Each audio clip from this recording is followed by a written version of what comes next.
السلام علیکم۔ میں آ جاؤں؟ تہمینہ بیگم نے اجازت لی تھی۔ بڑی امی پلیز مجھے شرمندہ مت کریں، آ جائے روم میں۔ اس نے جلدی سے نماز طے کی تھی۔ وہ پہلے ہی ان سے شرمندہ تھی کیونکہ ان کے بیٹے کو تھپڑ اس کی وجہ سے پڑا تھا۔ یہ چائے میں رکھ رہی ہوں۔ انہوں نے سائڈ ٹیبل پر چائے رکھی۔ وہ یہ کہہ کر جانے لگی تھی۔ بڑی امی بہت ناراض ہیں کیا؟ وہ ان کے پیچھے آئی۔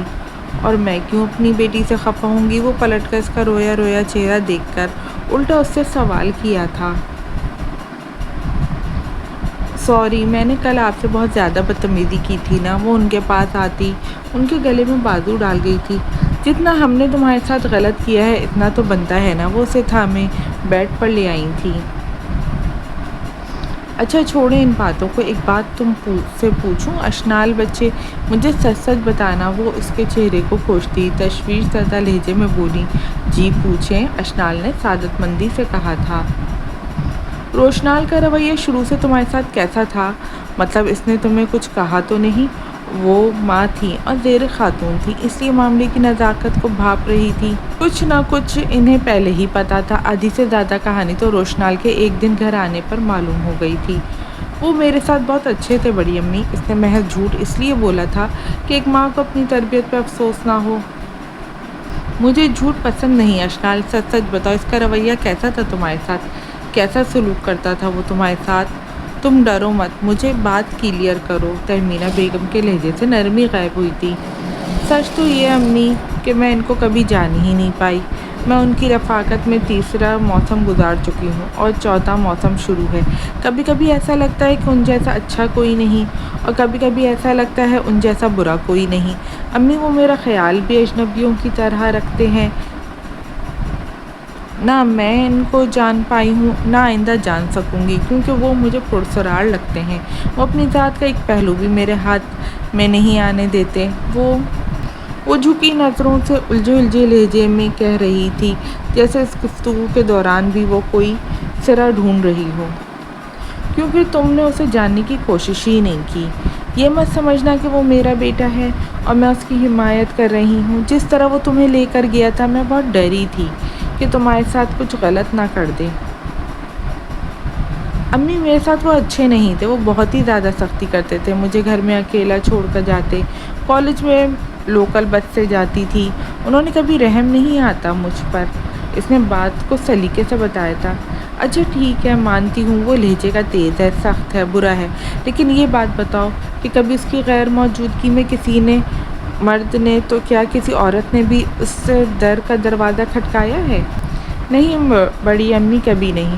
وہ جواب دیتے وقت حیران پریشان تھی کہ وہ اس سے اتنے عجیب سوال کیوں کر رہی ہیں۔ اور جب تم لوکل بس میں جاتی تھیں تو کسی نے تمہیں نظریں اٹھا کر بھی دیکھا تھا یا تم سے کوئی بدتمیزی کرنے کی کوشش کی تھی؟ نہیں بڑی امی، کبھی نہیں۔ لیکن آپ یہ سوال کیوں کر رہی ہیں؟ اس لیے کہ میں پوچھنا چاہتی ہوں کہ میرے بیٹے میں کتنی خامیاں ہیں۔ نہیں بڑی امی، مجھے کسی نے تنگ نہیں کیا، گھر میں بھی کوئی بہانے سے کبھی نہیں آیا۔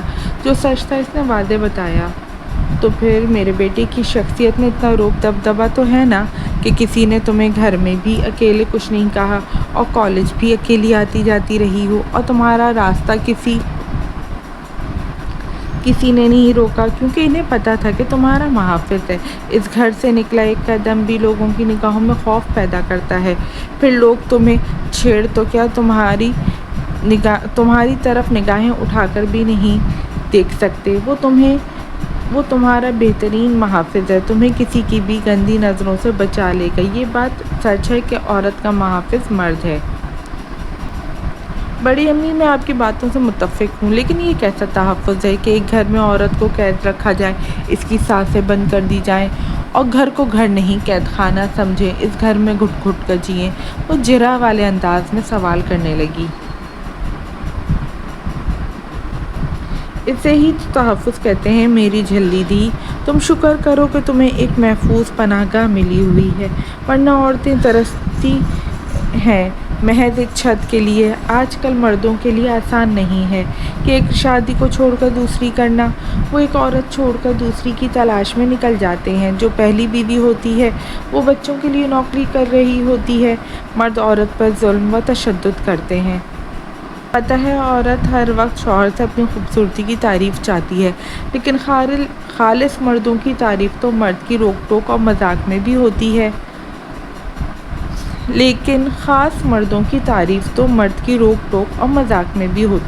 اور جہاں تک میں نے روشنال کو سمجھا اور پایا ہے نا، تو اسے تمہاری بہت فکر ہے۔ میں پہلے تو جانتی تھی، لیکن جس دن سے وہ بخت ولا آیا ہے، اس کا تمہارے لیے، وہ کسی بڑے کو جواب نہ دینے والا، تمہارے کردار کی گواہی کے لیے اپنی سگی خالہ کے آگے ڈٹ کر کھڑا ہو گیا تھا۔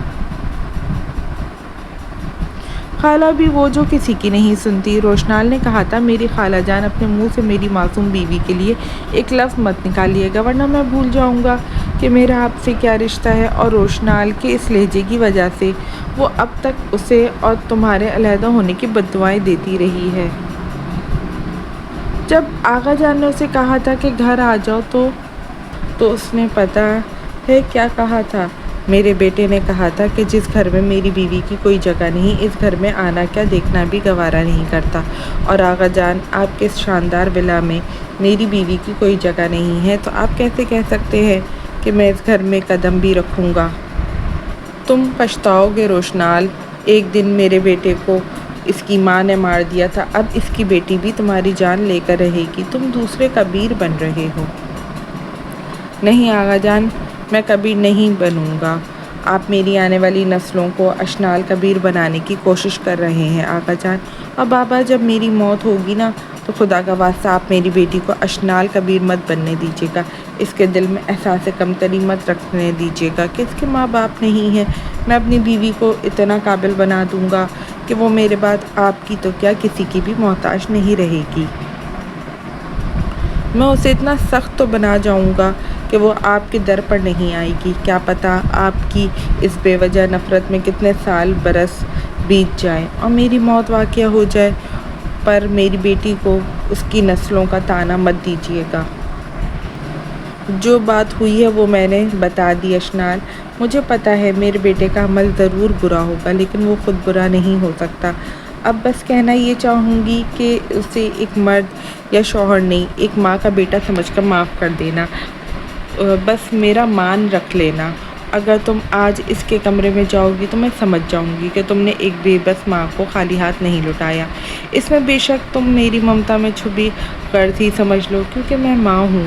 میں کل سے اسے بے چین دیکھ رہی ہوں۔ وہ تمہارے ساتھ وہ خوش رہتا ہے۔ وہ کل صبح میں نے اسے تمہیں مناتے ہوئے دیکھا تھا۔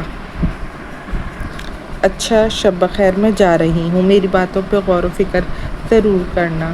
وہ یہ کہہ کر چلی گئی تھی۔ حسنال گھر بہت تھکا ہوا آیا تھا۔ وہ اپنے چہرے کی تھکان اس پورے بالوں کو دیکھ کر ختم کرنا چاہتا تھا۔ وہ کام پر تھا تو تب اس کی آنکھوں کے تصور میں بس ایک ہی چہرہ تھا، اور وہ اس بھورے بالوں والی بلی کا تھا۔ جیسے اس نے بخت ولا میں قدم رکھا، ایک بار پھر اس کا دل مچلا تھا۔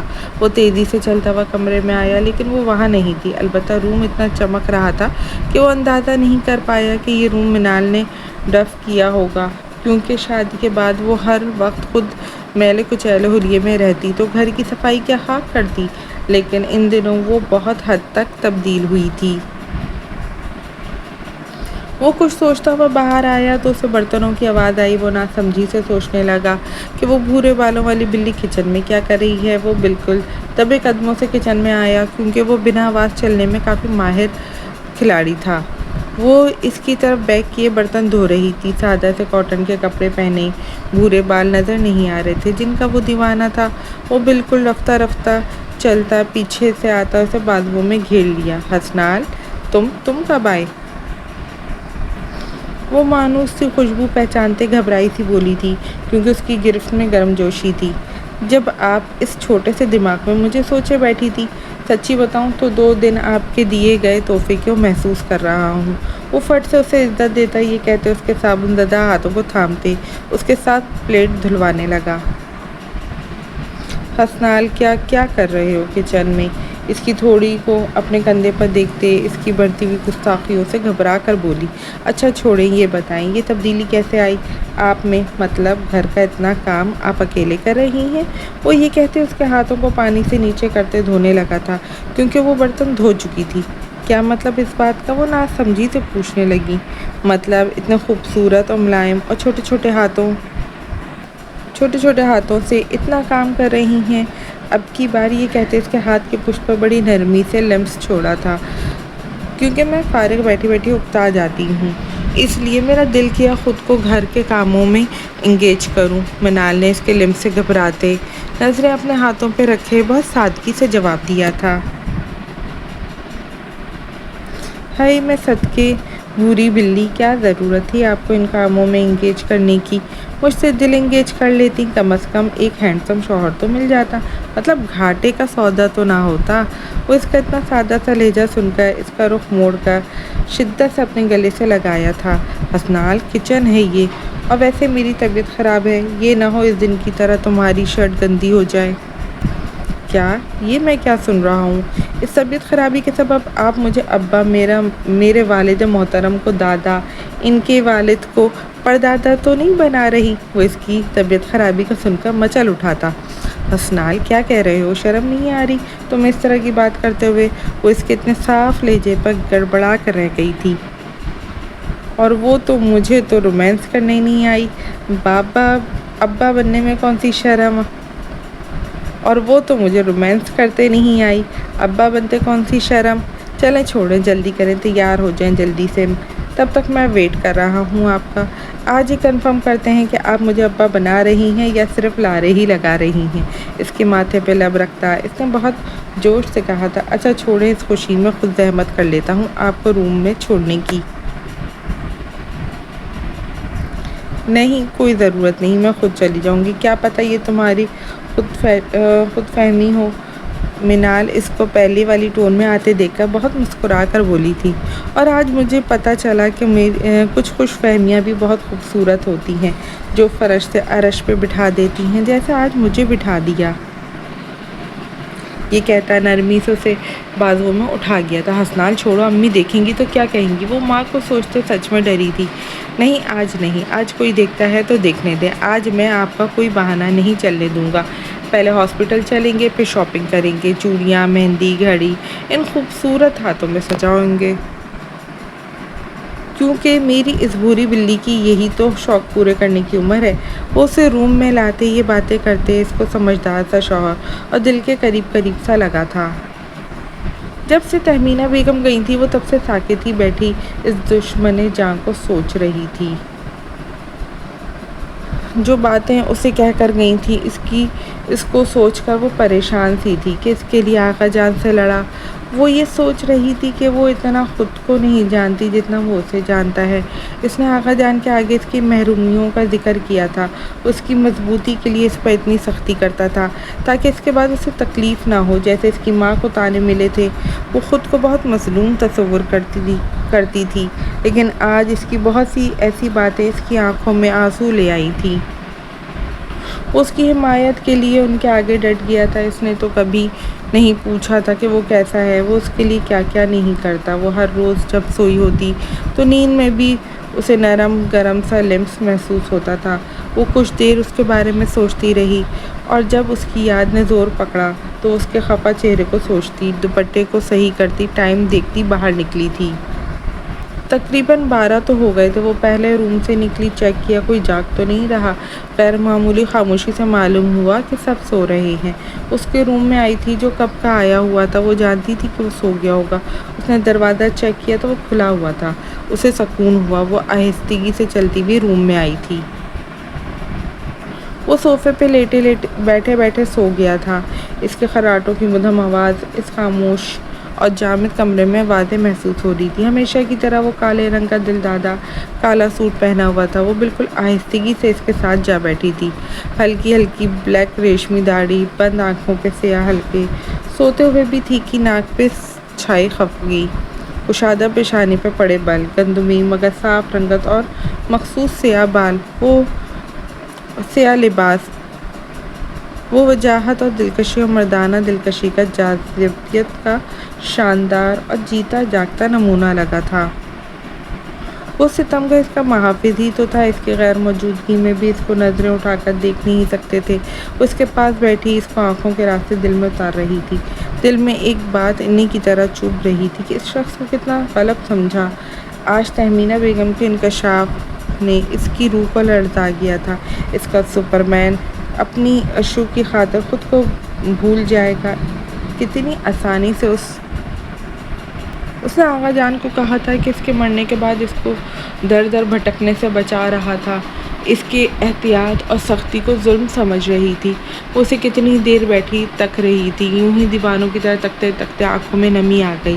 اس کا شاندار وجیہ چہرہ اس کی آنکھوں میں دھندلا گیا۔ وہ بیٹھنے کے انداز میں سینے سے دونوں ہاتھ باندھے سویا ہوا تھا۔ کچھ کہے بغیر وہ جھکی، اس کی مردانہ سینڈل اتارنے کے لیے نیچے بیٹھی۔ اس نے اس کے سفید مضبوط پاؤں کو دیکھنے لگی جو بلیک سینڈل میں بہت پیارے لگ رہے تھے۔ وہ کچھ دیر دیکھتی رہی، پھر آہستہ سے اس کے پاؤں سے جوتے علیحدہ کیے۔ آنکھوں سے آنسو اس اناؤ کے مشہور ریاست کے حسین بادشاہ کو دیکھتے پھر سے شہنشاہی نذرانہ پیش کرنے لگے تھے۔ اگلے لمحے وہ دل کے ہاتھوں مجبور اس کی ٹانگوں کے ہاتھ سر ٹکاتے ہچکیوں سے رونے لگی تھی۔ روشنال بخت جو اب گہری نیند میں تھا، ٹانگوں پہ نرم سی گرفت محسوس کر کے آنکھیں کھول گیا۔ اشو وہ ایک دم سے سیدھا ہوا تھا، اسے شانوں سے تھامتے اس کے پاس نیچے زمین پر بیٹھا تھا۔ اس کا سر اٹھا کر اس کے گلابی ڈوروں والی آنکھیں دیکھتا، اس کو اس وقت اپنے روم میں شدت سے روتا دیکھ کر وہ بھونچکا رہ گیا۔ اس کا سر اٹھا کر اس کی گلابی ڈوروں والی آنکھیں دیکھتا، اس کو اس وقت اپنے روم میں شدت سے روتا دیکھ کر بھونچکا رہ گیا تھا۔ کیا ہوا بتاؤ تو صحیح، کیوں رو رہی ہو؟ اس کی یہ کہنے کی دیر تھی کہ اس کے ہاتھوں پہ سر رکھ کر پھوٹ پھوٹ کر رونے لگی۔ یار کچھ تو بتاؤ، امی نے کچھ کہا تو نہیں؟ وہ کتنا پریشان تھا، کتنا حیران نظر آ رہا تھا، ادھر وہ بس روئی جا رہی تھی۔ مجھے معاف کر دے، وہ اپنی گھنی ریشمی آنسو زدہ پلکوں کو بار بار اٹھاتے ہوئے بولی۔ کس بات کے لیے؟ روشنال کی سمجھ نہیں آ رہی تھی کہ وہ معافی کس بات کی مانگ رہی ہے۔ وہ پریشان سا ہوا تھا۔ میں نے بہت بدتمیزی کی نا آپ سے، آپ کو میری وجہ سے تھپڑ پڑا، اس لیے آپ ناراض ہو کر گئے تھے، یہ کہہ کر پھر اس سے اس کے رونے کی شدت آ گئی تھی۔ ہائے اللہ، میں کس دیوار پہ سر ماروں؟ یعنی یہ لڑکی صرف میرے تھپڑ کی وجہ سے روتی رہی ہے؟ روشنال نے اس کی بات سن کر گہری سانس لی اور دل ہی دل میں اس کی معصومیت پہ حیران ہوا۔ اچھا ادھر بیٹھو۔ وہ اسے شانوں سے تھامتا صوفے پہ بیٹھ گیا تھا۔ یعنی میری اس جھلی سی بیوی اتنی چھوٹی سی بات پہ اتنا سلابہ آ رہی ہے؟ تھپڑ تو مجھے پڑا ہے، پھر میری جھلی کو کیوں اتنی رو رہی ہے؟ وہ اس کے چہرے سے اس کے ہاتھوں کو اٹھاتا ہوا بھاری لہجے میں بولا۔ مسئلہ یہ ہے کہ تھپڑ آپ کو پڑا ہے لیکن درد مجھے ہوا، وہ یہ کہہ کر اسے لاجواب کر گئی تھی۔ لیکن یہ تھپڑ بھی تو ارادے کا بدلہ تھا مسز روشنال، آپ کو خوش ہونا چاہیے تھا کہ آپ کے تھپڑ کے بدلے مجھے تھپڑ پڑا تھا۔ لیکن جس طرح سے آپ گھر سے گئے تھے غصے سے، مجھے لگا کہ آپ مجھ سے ناراض ہو کر گئے ہیں۔ نہیں میری زوجہ، میں بھی آپ کے ساتھ غلط کر جاتا ہوں، اس کا تو آپ حساب بھی نہیں لیتی۔ آپ سچ میں ناراض نہیں ہیں؟ وہ آنکھوں کو اٹھاتے تحیر سے پوچھنے لگی۔ اور میری اس چھوٹی سی جان نے ایسا کون سا کام کیا کہ میں اس سے ناراض ہو جاؤں؟ مجھے لگتا ہے میری چھوٹی سی جان مجھ سے خفا ہوگی۔ اس کی آنکھوں میں آنکھیں ڈالتا نرمی سے پوچھا۔ وہ تو میں آپ سے ہوں، وہ اس کے اتنے نرم لہجے دیکھ کر لاٹ سے بولی تھی۔ دنوں سے ظالم بن کر جو بدلے لے رہی ہو میری جان، اس کا کیا؟ وہ اس کو کیوٹ سا منہ بناتے دیکھ کر تھوڑا سا قریب ہوا۔ آپ نے مجھے تھپڑ بہت زور سے اور سب کے سامنے مارا تھا، اس نے کہا تو ضبط سے تھا، لیکن روشنال نے اس کی آنکھوں میں ہلکی ہلکی نمی محسوس کی تھی۔ پھر پیار بھی تو ایسے ہی کیا تھا نا؟ روشنال نے اس کے ہاتھوں میں اپنے ہاتھوں میں لے کر پوچھا تھا۔ اشنال اس کی بے پاک جسارت پہ گھبرا گئی تھی، لیکن پھر بھی لہجے کو مشکل سے نارمل کیا تھا۔ لیکن بڑی امی کہتی ہیں منہ پر تھپڑ مارنے اس بندے کی ساری نیکیاں اس کی طرف چلی جاتی ہیں۔ جس معصوم کو تھپڑ پڑا ہوتا ہے، اس نے معصومیت سے بڑی امی کا حوالہ لیا تھا۔ اچھا پھر ٹھیک ہے، میں تو گناہگار سا بندہ ہوں، میری نیکیاں کہاں گئی ہوں گی؟ وہ اس کے بات پر اطمینان کرتا ہے اس کو سکڑے بیٹھا خود ایزی ہو کر لیٹ گیا تھا۔ استغفر اللہ، ایسے نہیں کہتے، لیکن آپ کا ریئلائز ہونا چاہیے آپ نے مجھے تھپڑ سختی سے مارا تھا۔ اور اس کی یہ بات سیدھی روشنال بخت کے دل پہ لگی تھی، وہ جو 2 دن سے اسے مار کر بے چین تھا، اس کے لفظوں سے جیسے گہری کھائی میں گرا تھا۔ اچھا ایک کام کرو، جتنا زور سے تھپڑ مارا تھا نا، اس سے دگنا زور سے مجھے مارو۔ وہ لیٹے لیٹے بازو سے پکڑے سے پاس کر گیا۔ نہیں آپ مجھ سے بڑے ہیں، میں ایسا نہیں کر سکتی، وہ اس کی گرفت میں گھبرائی تھی۔ نہیں اشنال، آج میں کھلے دل سے اجازت دے رہا ہوں، ایک زور کا تھپڑ مجھے مارو جس طرح میں نے تمہیں مارا تھا، اور بھی کوئی ایسی سزا تجویز کرو جس سے تمہاری روح اور وجود کے زخم مٹ جائیں۔ وہ گہری یائسیت سے کہنے لگا۔ چھوڑے مجھے، میں نے جانا ہے۔ وہ اس کے گہرے دلگیر لہجے اور ایک دم سے اس کی آنکھوں میں چمکتی نمی کو دیکھ کر ہکلائی تھی۔ وہ ہر روپ میں اسے زیر کرنے کا فن رکھتا تھا، لیکن وہ اسے اس حال میں ہی نہیں دیکھ پا رہا تھا۔ وہ جو نظریں جھکائے بیٹھی تھی، اس کی طرف دیکھا تو پتھر کی ہو کر رہ گئی تھی۔ اس شخص کی آنکھوں میں آنسو تواتر سے بہہ رہے تھے۔ وہ اندازہ نہیں کر پائی تھی وہ شخص اس کے دیے گئے زخموں پہ رو رہا تھا۔ کیا ہوا سپرمین، آپ کیوں رو رہے ہیں؟ وہ اس کے قریب ہوئی تھی۔ کچھ نہیں ہوا، مجھے جو کہہ رہا ہوں وہ کرو، جس طرح تمہیں زور کا لگا تھا اتنی شدت سے مارو۔ جس دن سے تمہیں مارا ہے اس دن سے اس دل کو چین نہیں مل رہا، سکون ڈھونڈ رہا ہوں میں، مجھے سکون نہیں ملتا، کیونکہ تمہارے آنسوؤں سے نکلے آنسوؤں نے تمہاری آنکھوں سے نکلے آنسوؤں نے مجھے بہت سخت قسم کی بد دعا دی ہے۔ میں ایسی راہ ڈھونڈ رہا ہوں جس راہ سے کوئی مداوا ہو جائے۔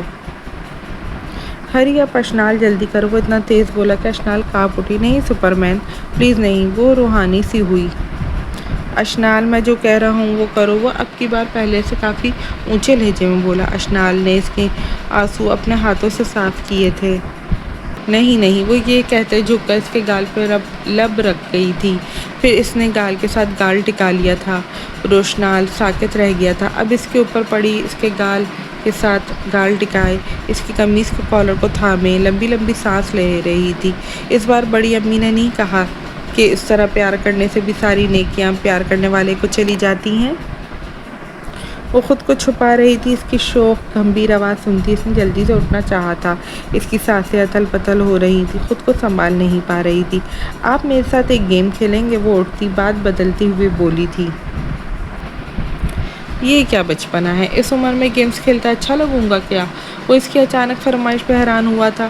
ایج سے کیا ہوتا ہے، آپ میری خاطر کھیل لینا۔ اچھا کون سی؟ وہ مایوس کرنا چاہتا تھا، لیکن اس کی خاطر بولا کیونکہ اب وہ اس کی ناراضگی افورڈ نہیں کر سکتا تھا۔ ٹروتھ اینڈ ڈیئر، اس نے گیم بتائی اور اس کی پاکٹ سے پینسل نکالی تھی۔ میں آپ سے محبت کرتی ہوں، اس نے اپنی ہتھیلی پہ لکھ کر اسے دکھایا تھا۔ وہ جیسے اپنا آپ منوانے آئی تھی، اور آپ مجھ سے۔ وہ اس کے ہاتھ میں پینسل دیتے پوچھنے لگی تھی۔ زوجم، محبت لکھی نہیں جاتی، محسوس کی جاتی ہے، بالکل خاموش دھڑکتے دلوں کی طرح۔ وہ انا کا مارا شخص جیسے آج بھی محبت کو قبول نہیں کر پا رہا تھا۔ کیا میں آپ کو اچھی بھی نہیں لگتی؟ اس نے نظریں اٹھا کے اس کو گھورتے ہوئے پایا تھا۔ وہ شخص کو سچ میں سمجھ نہیں پائی تھی، ایک دم سے گھبرا گئی۔ میرا مطلب آپ کا گزارا زندگی بھر ہو جائے گا نا؟ وہ گڑبڑاتے بات کو سنبھال گئی تھی۔ کیا عملی ثبوت چاہیے میری محبت کا زوجم؟ روشنال کے ہونٹوں پہ بڑی مسکراہٹ آئی تھی، پھر بھی وہ پھر سے بدد ہوئی تھی۔ آج تو وہ اس سے اظہار محبت منوانے آئی تھی۔ تم نہیں جانتی مگر زوجم، میں اپنے سے جڑے ہر رشتے سے بے انتہا محبت کرتا ہوں، اور اس محبت میں اشنال بخت پہلی صف میں کھڑی ہے۔ اب خوش میری زوجم؟ اشنال بخت میری چلتی دھڑکنوں کے لیے بہت ضروری ہے، یہ کہتا اٹھ کر اسے اپنے ساتھ لگا چکا تھا۔ وہ آج اسے واقعی خوش کر چکا تھا۔ اس نے آج اپنی سوچ سے بڑھ کر روشنال بخت کو خوبصورت پایا تھا۔ اس کی آنکھوں کی تپش اور نگاہوں سے بچ جانا اشنال بخت کو بہت مشکل لگا تھا۔ اس کی گالوں پہ لالی بکھر گئی۔ آج وہ اسے اور زیادہ عزیز ہو گیا تھا، کیونکہ اس نے اس شخص سے اپنا آپ جو منوا لیا تھا، جو اپنے آگے کسی کی نہیں مانتا۔ وہ شخص اس کے آگے جھک گیا تھا، جو اپنے رب کے علاوہ کسی کے آگے نہیں جھکتا تھا۔ حسنال فجر کی نماز پڑھ کر اپنے رب کا شکر ادا کر رہی۔ منال منال فجر کی نماز پڑھ کر اپنے رب کا شکر ادا کر رہی تھی، کیونکہ جو گڈ نیوز اسے اللہ نے دی تھی وہ بہت بڑی تھی۔ وہ آج ماں کے رتبے پر فائز ہونے والی تھی۔ جسے ڈاکٹر نے اسے گڈ نیوز دی تھی وہ روئی بھی بہت اور خوش بھی بہت ہوئی، کیونکہ اولاد ہوتی تو رب کی طرف سے رحمت ہے، لیکن اگر اس کی پرورش میں ذرا سی بھی کمی ہو جائے تو زحمت لگنے لگتی ہے۔ وہ اس لیے سوچ رہی تھی کہ اگر اس سے ذرا سی خفا ہو گئی تو کیا اس کی اولاد اس کی طرح محرومی والی زندگی گزارے گی، لیکن اس نے سوچ لیا تھا وہ اپنے آنے والی نسل کی اچھائی خود کو قربان کر دے گی، لیکن ان کو اچھا مستقبل دے گی۔ وہ دعا مانگتی جائے نماز کو طے کرتی اٹھ کھڑی ہوئی تھی۔